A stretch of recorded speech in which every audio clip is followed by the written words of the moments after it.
Bom dia, senhores, ou boa tarde, dependendo do horário que estejam assistindo a este vídeo. Hoje vamos então dar prosseguimento ao que nós começamos a conversar na aula anterior, onde nós enfatizamos e introduzimos algumas grandezas importantes, como o conceito de densidade, da grandeza, densidade, e dessa grandeza aqui que nós vamos usar bastante, chamada pressão. Passamos também um vídeo para vocês entenderem um pouco mais do comportamento, né, dessa grandeza no cotidiano. E hoje então nós vamos dar prosseguimento, ok? Bom, hoje de fato nós vamos enunciar alguns princípios, algumas leis que dizem respeito, nessa primeira parte, a fluidos que estão em repouso, né? Fluidos em repouso é a nossa famosa hidrostática. Por quê? Porque os fluidos eles se comportam de uma forma quando estão de repouso, mas ocorrem outros fenômenos, alguns outros fenômenos, quando o fluido está em movimento. Ok? E são tão importantes quanto, ou até mais importantes, porque de fato uma embarcação, a não ser que ela esteja ancorada, e mesmo assim você pode ter correnteza, esse tipo de coisa, então dificilmente você vai ter uma situação puramente hidrostática, certo? Então é muito importante a hidrodinâmica, a dinâmica dos fluidos, certo? Que nós vamos ver nas próximas aulas. Porém, alguns conceitos que são aplicados ao fluido estático, ao fluido parado, também são aplicados na hidrodinâmica. Então, de alguma forma, é interessante que nós possamos introduzir esses conceitos, apresentar e discutir essas leis, esses princípios, tá certo? Aqui na hidrostática, que também poderão ser importantes na hidrodinâmica. E o primeiro deles é a lei de Stevin. A lei de Stevin vocês já devem ter ouvido falar, né? E visto, seja quando estudaram no concurso pré-FON, seja no próprio ensino médio, vocês provavelmente leram sobre esse princípio. E o que ele diz? Esse princípio, basicamente ele diz o seguinte, que a pressão em um dado ponto dentro de um fluido estático, ela é uma pressão num ponto inicial de referência, que eu coloque uma referência. Essa referência pode ser zero, por exemplo, né? Porém, daquele ponto que eu adotei como referência até um ponto que esteja a uma profundidade que eu botei aqui como Z, ou seja, uma distância que vocês devem ter conhecido como H. Eu chamei aqui de Z, mas tanto faz. A uma dada profundidade, que aqui nós chamamos de Z, daquele ponto de referência, a pressão a essa profundidade vai ser essa pressão de referência mais a densidade do fluido vezes a gravidade vezes essa diferença de altura. Ok? Essa é a lei de Stevin. Mestre, mas ficou um pouco confuso. Vamos lá. Vamos nos aprofundar então nessa explicação para que a gente possa depois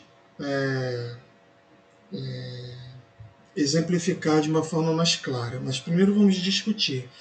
Imagina então que você tem um fluido, como a gente sempre está imaginando, né? Então aqui eu peguei um cilindro.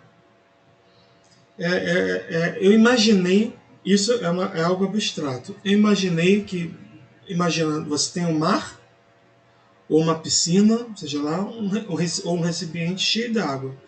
Então você imagina um cilindro dentro dele, certo? Ok? Tudo bem? Então, se esse fluido está estático, significa, isso vocês aprenderam em Física 1, que ele está em repouso. Todo o líquido ele está em repouso. Até aí tudo bem? Todo líquido está em repouso. Bom, como nós discutimos ontem, ou na aula passada, desculpa, sobre um fluido atuam forças volumétricas e forças superficiais. Se lembram disso?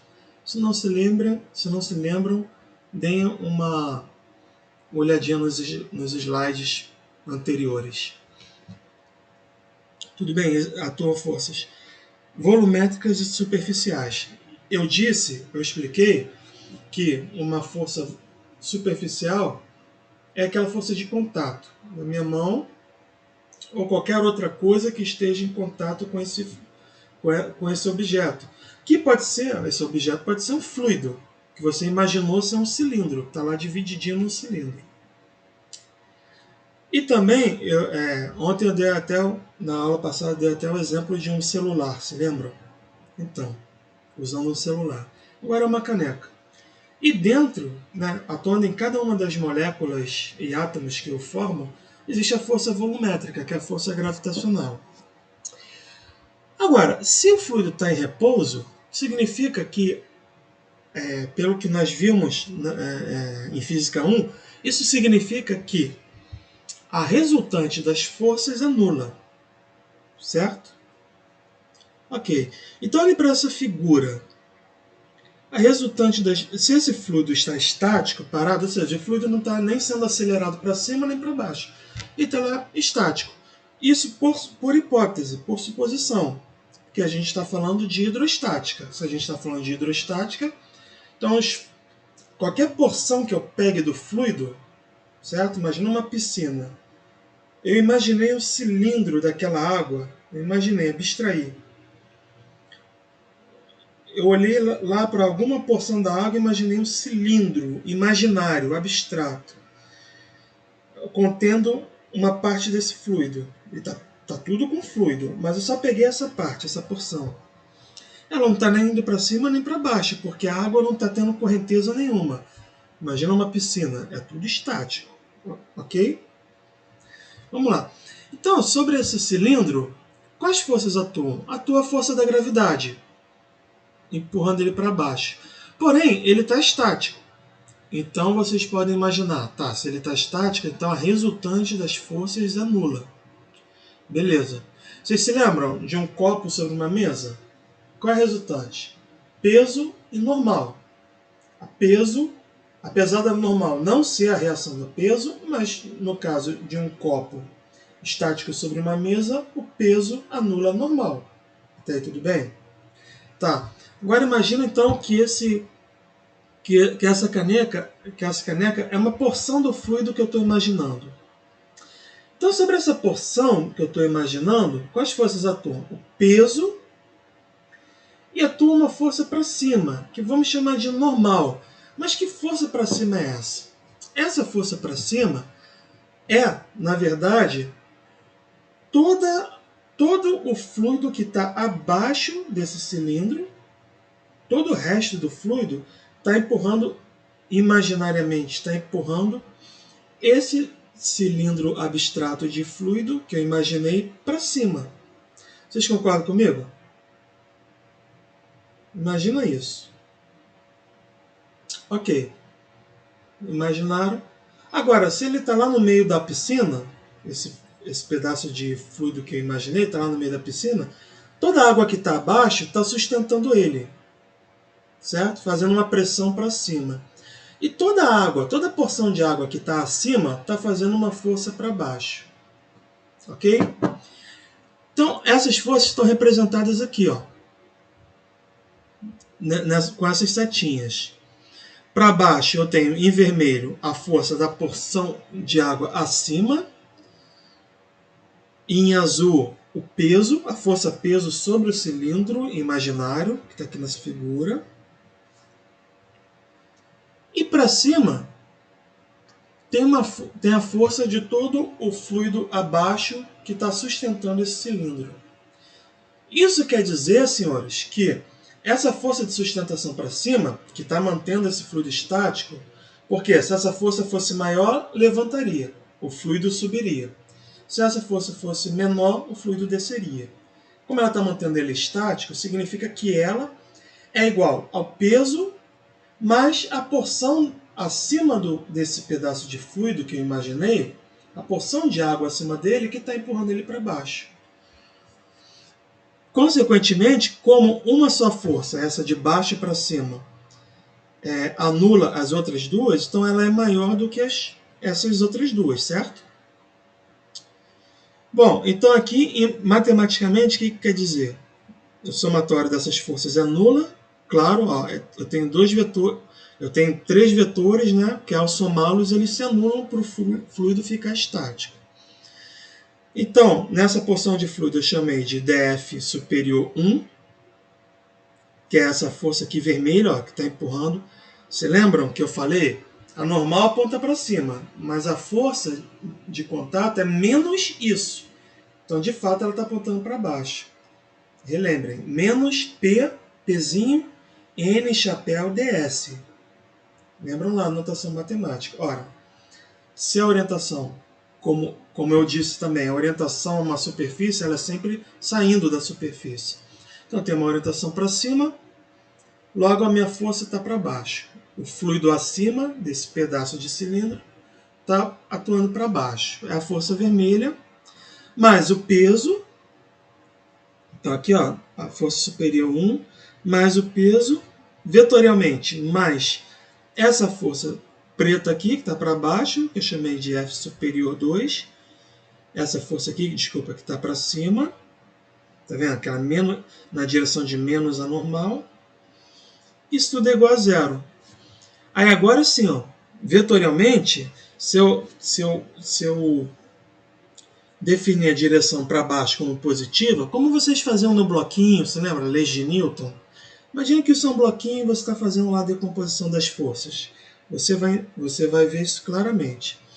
Então, ó, se eu botar para baixo como sentido positivo, então eu tenho P1 ds, que é essa força vermelha, menos P2 ds, que é essa força preta, que está no sentido contrário do que eu chamei de positivo, mais a força peso. Quem é a força peso?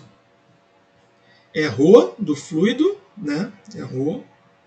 É a densidade vezes o volume, isso aqui, vezes a gravidade, né? Quem é a densidade vezes o volume? É a massa. Se eu multiplicar, então, a densidade pelo volume, eu tenho a massa. Se eu multiplicar pela gravidade, eu tenho o peso desse cilindro. É essa força volumétrica aqui, que nada mais é do que o peso dele, que está para baixo.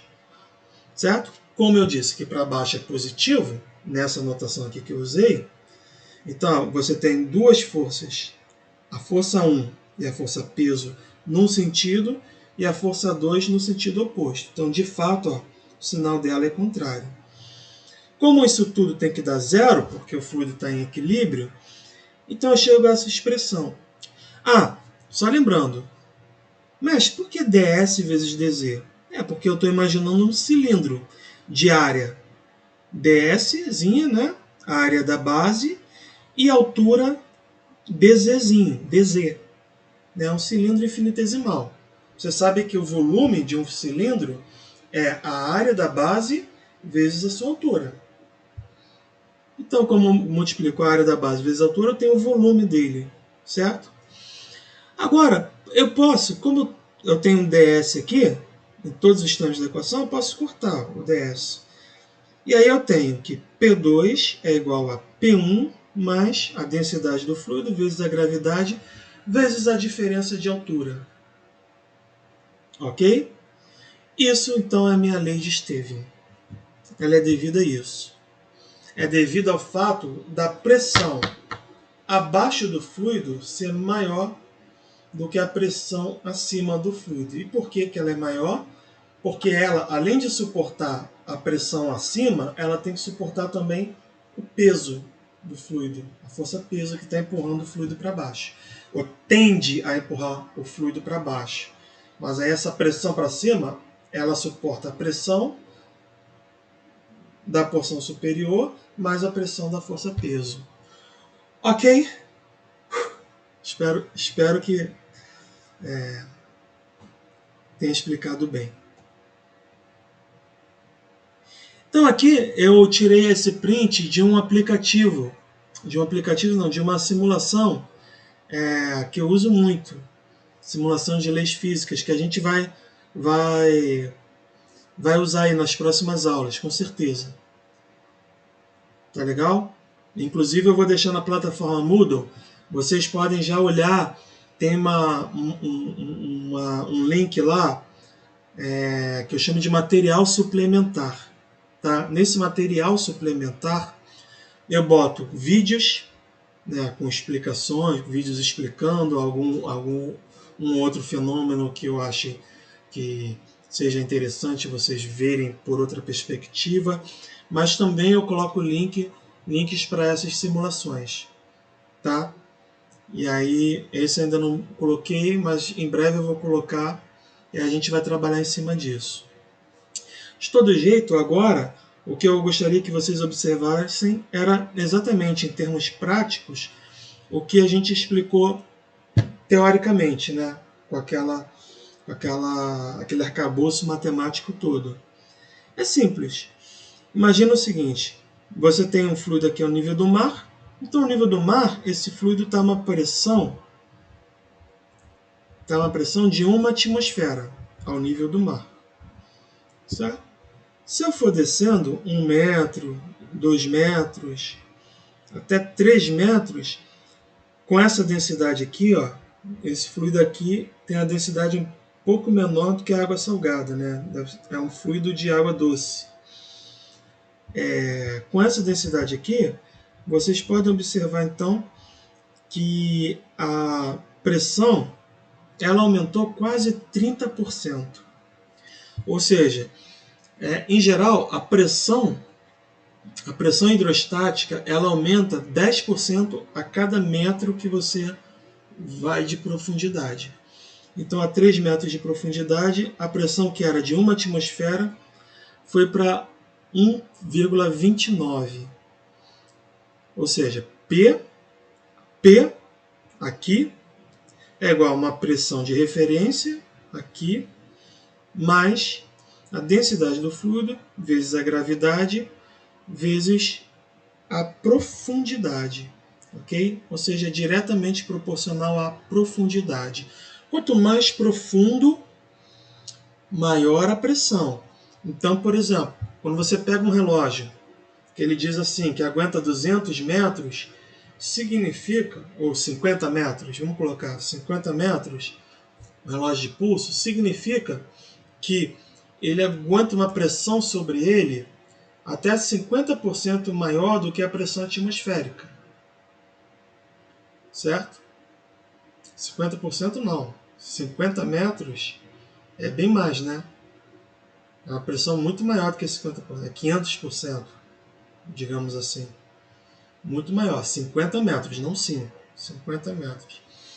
Então, é uma pressão relativamente alta. Acima disso, a água pode invadir lá o mecanismo do relógio, os sistemas de vedação do relógio e danificar o relógio. Por isso que todos os equipamentos eles têm uma profundidade até onde eles suportam, né? Relógios à prova d'água, por exemplo. Certo? Um outro fato interessante também em relação a essa questão da pressão está no próprio ato do mergulho. Por exemplo, quando você tem um mergulhador que ele vai mergulhar sem aparato algum, né? sem respirador, sem nada, ele vai mergulhar, ele vai a uma pressão e aí ele vai a uma profundidade muito alta, é importante que ele vá soltando e administrando a respiração dele com muito cuidado, porque quando ele respira de uma forma, puxa o ar e mergulha, à medida que ele mergulha, o corpo dele vai estar sofrendo uma pressão bem maior do que a pressão atmosférica que ele está acostumado. Então, se ele não administrar esse ar com muito cuidado e subir muito rapidamente, a diferença de pressão pode causar sérios danos ao pulmão dele e à saúde dele, inclusive levando à morte.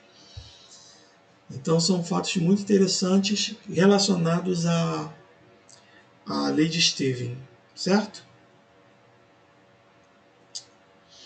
Bom, um outro fato é que ela só depende da altitude e não de onde, e não, por exemplo, ao longo de uma linha horizontal.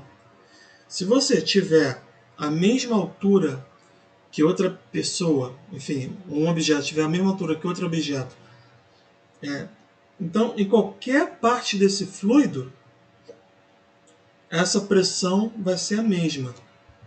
Agora, notem que isso não é muito óbvio, não é muito intuitivo. Olhem para essa figura aqui e vejam se não é intuitivo.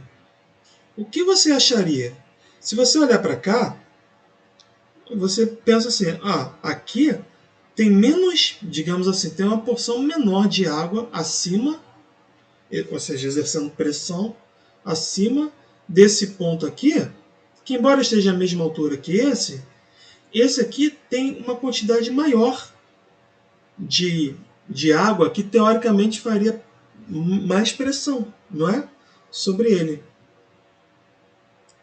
Certo? Mas notem que a lei de Stevens ela fala sobre a densidade.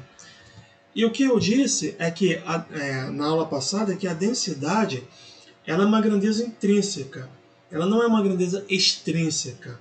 Ou seja, por exemplo, nesse caso, se a pressão dependesse da massa, por exemplo, ou do volume, por exemplo, faria todo sentido esse raciocínio que eu acabei de falar. No entanto, a densidade, ela independe do tamanho do objeto. Né? Ela independe do tamanho do objeto. Como a pressão só depende, além da gravidade e da altitude, da densidade, né? Então não importa o tamanho ou a quantidade de água que esteja acima daquele ponto onde eu estou calculando a pressão. Por isso que, apesar de não ser intuitivo, é o que acontece. A pressão aqui, essa porção maior, uma porção maior de água é 1,17 e aqui também. Agora, é um fato interessante de vocês aprenderem, um fato interessante é o seguinte. A gente viu que fluido é tudo que não resiste, né? Toda matéria que não resiste a tensões de cisalhamento. Se encaixam nessa característica duas matérias em estados muito diferentes. Desculpa, uma matéria em estados muito diferentes. A matéria pode estar no estado líquido como no estado gasoso, que ela vai ser considerada também um fluido. A única exceção é o estado sólido. Mas um líquido e um gás são considerados, esses dois estados são considerados fluidos. Porém, alguma diferença, para você caracterizar de forma tão diferente, né? Alguma diferença ou algum conjunto de diferenças deve ter. De fato existe, né? É óbvio, vocês observam isso. Um gás nunca vai ser igual a um líquido. Agora, uma diferença muito interessante é a seguinte. Se eu pegar uma determinada quantidade de gás, imagina que eu tenho um cilindro grande assim. Cilindro grande. Tem gás aqui dentro desse cilindro. ok? Cilindro desse tamanho aqui. Se eu quiser pegar esse gás, nós vamos falar sobre termodinâmica, mas vamos usar o conhecimento que vocês já têm. O que vocês acham que acontece? Ou a pergunta é, vocês acham que é possível eu pegar esse gás e colocar dentro de um recipiente desse tamanho? Um gás que está no recipiente desse tamanho. Vou pegar aqui um objeto aqui grande. Só um minuto. Por exemplo, aqui. Imagine que isso aqui seja um recipiente. Um objeto, um gás que esteja dentro desse recipiente. Você acha possível tirar todo o gás desse recipiente e colocar nesse recipiente? Imagina que ele tivesse fechado. Vocês acham possível? Dá uma pausa no vídeo e pensa. Dá uma pausa agora. E pensa.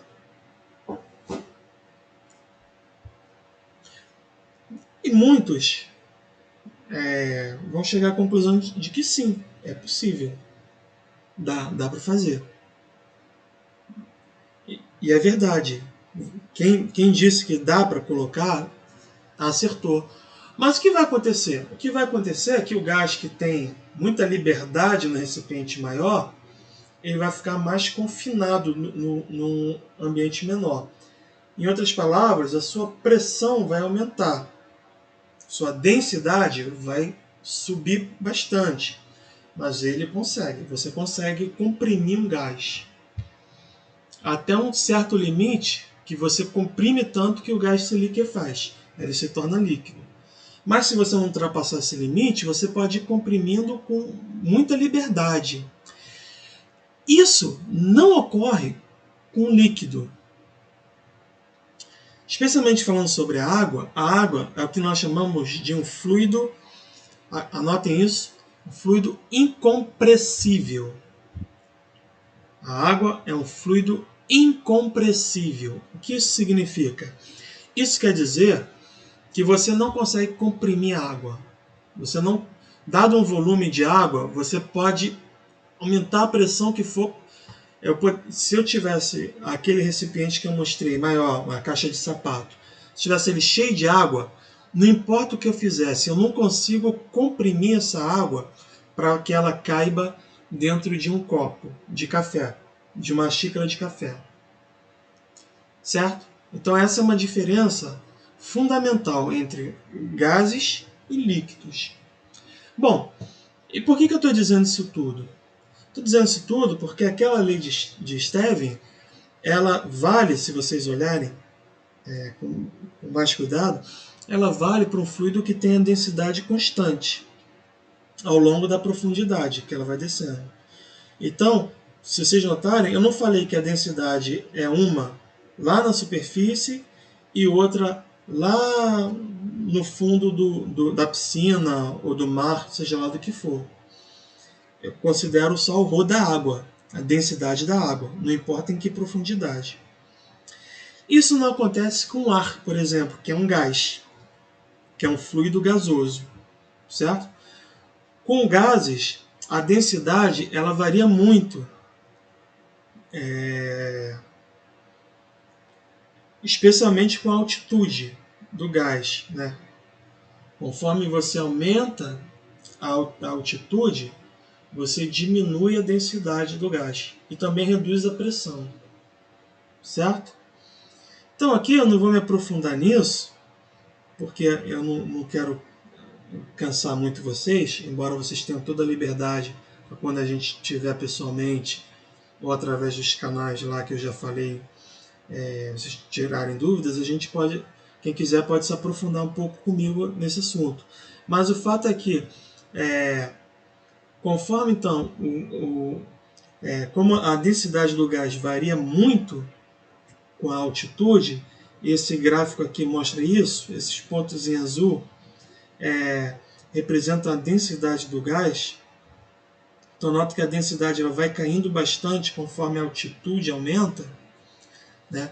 Não à toa que o ar fica rarefeito. Por exemplo, quem gosta de assistir uma partida de futebol sabe o terror que é jogar na altitude da Bolívia, né? Os jogadores precisam até de máscara de oxigênio.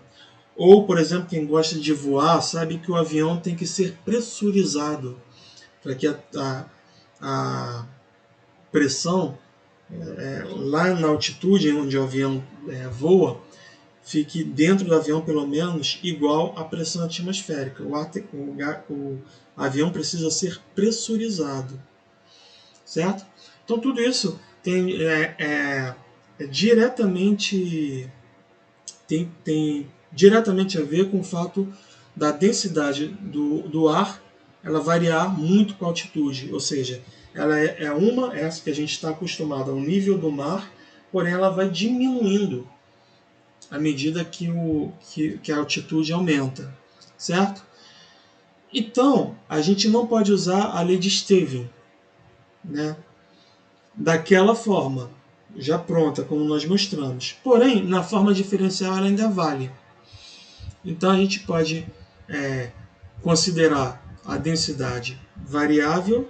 Dessa forma, a lei de Stevin diz assim, ó, que a variação da pressão com a altitude ela é proporcional então à densidade vezes a gravidade. E aí, a gente pode usar algumas condições, como por exemplo, uma temperatura. A gente pode usar a lei dos gases ideais, nós vamos falar em termodinâmica, mas que vocês já devem ter visto no ensino médio, né? Para relacionar a pressão com a temperatura e, a partir daí, a densidade com a temperatura, tá certo? E para colocar nessa equação, considerando que a temperatura é aproximadamente constante, a gente sabe que a temperatura também cai muito com a altitude. Lá em cima as temperaturas são baixíssimas, né? Mas a gente pode considerar nesse nosso modelo constante, e aí vocês resolvem uma equaçãozinha diferencial de primeira ordem e chegam a essa expressão aqui, para pressão do ar em função da altitude. Olha que interessante. Para um fluido de densidade constante, a pressão ela aumenta linearmente com a profundidade, certo? Ou, pensando em termos contrários, a pressão ela diminui linearmente com a altitude. Você está lá no fundo do mar. Conforme você vai subindo até chegar na superfície do mar, a pressão ela vai aumentando linearmente. Ela vai diminuindo, linearmente. Concorda comigo? Pense no que eu falei. Agora, quando você chega no ar, aí, e você vai subindo também, acontece um comportamento diferente. A pressão ela cai também, à medida que você vai subindo, né, tendo essa altitude. Porém, ela cai de uma forma exponencial, certo?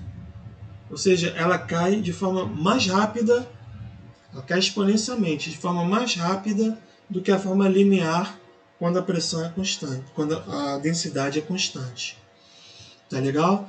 Não se preocupem, tá aqui as contas, não se assustem com elas, mas eu sempre procuro mostrar a coisa da forma mais completa possível, né, mais profunda possível, mas não necessariamente vocês são físicos, né? Então podem ficar tranquilos em relação a isso, que nós somos bastante razoáveis em relação a isso. Mas é interessante que vocês pelo menos saibam, né?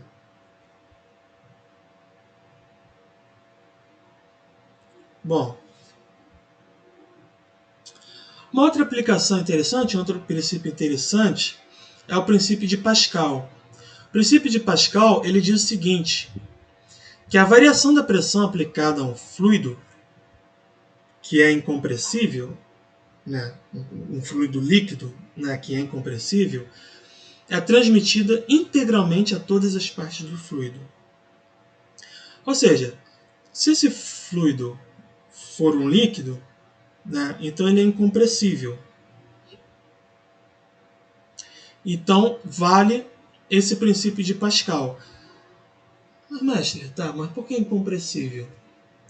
Porque um fluido incompressível, falando a grosso modo, numa linguagem clara, fluido quando é incompressível, ele não tem espaço para acomodar, para se comprimir.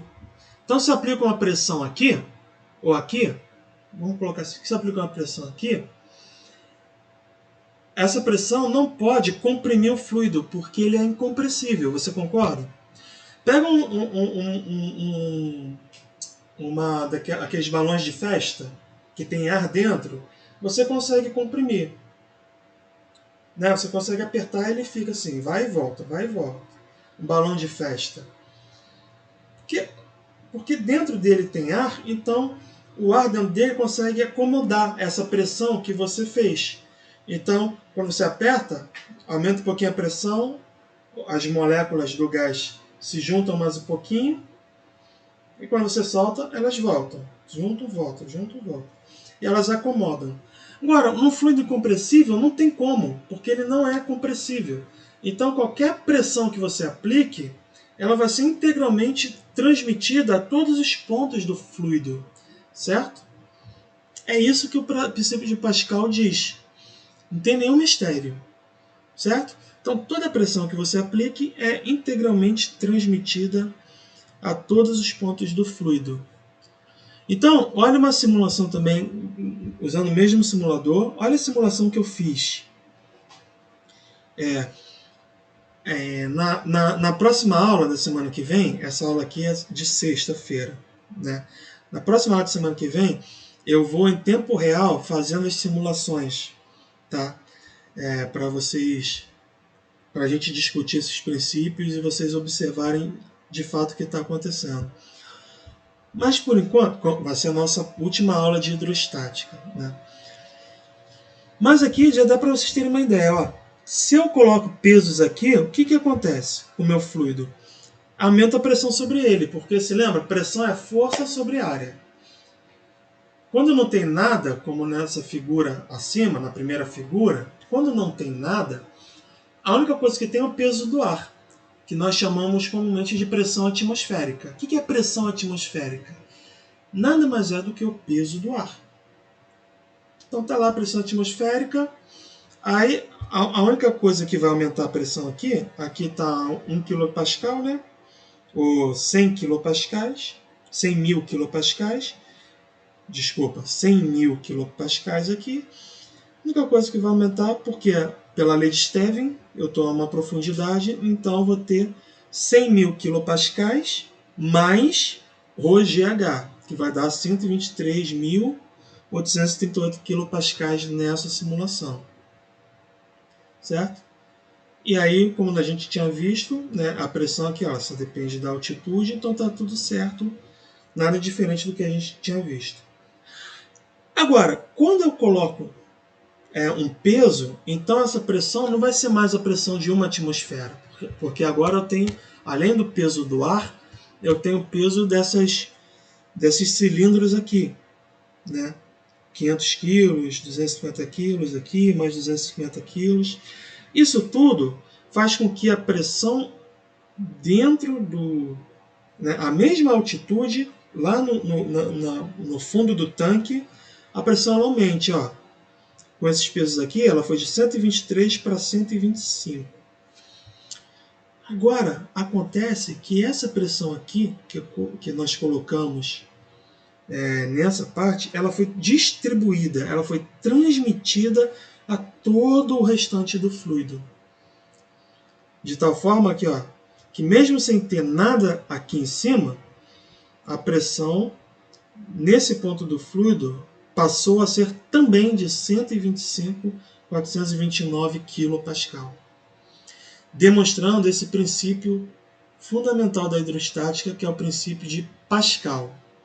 Então, a variação de pressão aplicada a um fluido incompressível, em geral um líquido, ela é transmitida integralmente a todas as partes do fluido.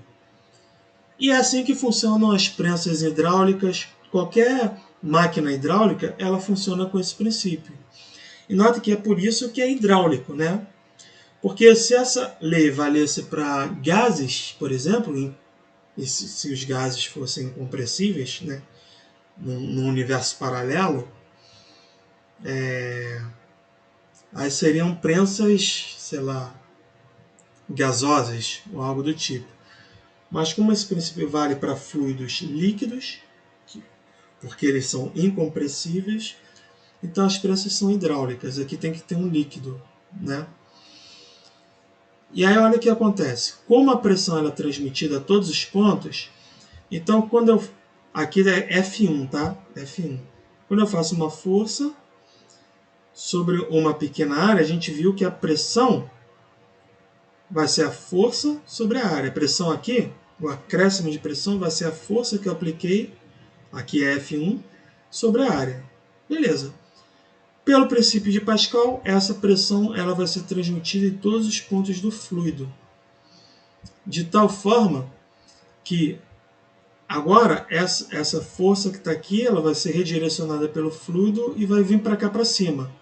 Né? E ela vai pegar essa parte de baixo desse cilindro aí, que está sustentando, desse suporte que está sustentando o carro. Ela vai pegar assim. E ela, porém, ela tem que... A área onde ela está sendo aplicada é maior. Mas a pressão tem que ser igual, porque a pressão é transmitida igualmente. Isso então quer dizer que, como a área é maior e a pressão é a força sobre a área, então essa força F2 tem que ser maior para que F2 sobre A2 seja igual a F1 sobre A1. E assim a pressão aplicada aqui seja igual à pressão aplicada aqui. Tá certo? Qual é o resultado prático disso? Qual é a utilidade disso? Essa aqui, ó. A força é amplificada na proporção em que as áreas, né, onde as forças estão sendo aplicadas, na mesma proporção em que elas são diferentes. Então, se, por exemplo, a área 2, essa área aqui, for 1000 vezes maior do que a área 1, então a força 2, né, que você vai obter, que o líquido vai trabalhar para você, na verdade, né, vai ser 1000 vezes a força que você aplicou. Então, se eu preciso de... Vamos chutar um valor, não fiz nenhuma conta, mas vamos supor que eu preciso de 10.000 newtons de força para levantar esse carro, esse automóvel. Então, eu aplico aqui 100 newtons, que é uma força extremamente baixa, né? 100 newtons, por exemplo, uma pessoa de 10 quilos tem o peso de 100 newtons. Né? Uma pessoa de 10... E você consegue levantar uma pessoa de 10 quilos. De 10 quilos, não consegue? Uma criança de 10 quilos. Então você aplica 100 newtons, se tiver um fator 1000 aí, né? 100 vai para 100 mil. Você levanta, com a força que você levantaria usando esse instrumento, a força que você levantaria uma criança de 10 quilos, você consegue levantar um carro da ordem de toneladas. Ok? Bom, acho que eu falei muito por hoje. Então por hoje é só, vamos ficar por aqui. Na próxima aula nós vamos falar sobre o princípio de Arquimedes e algumas aplicações. Vamos também falar sobre algo muito usado em estabilidade, né? Que é imersão e emersão. Ok? Então, até a próxima aula. Bons estudos e a gente se vê. Tchau.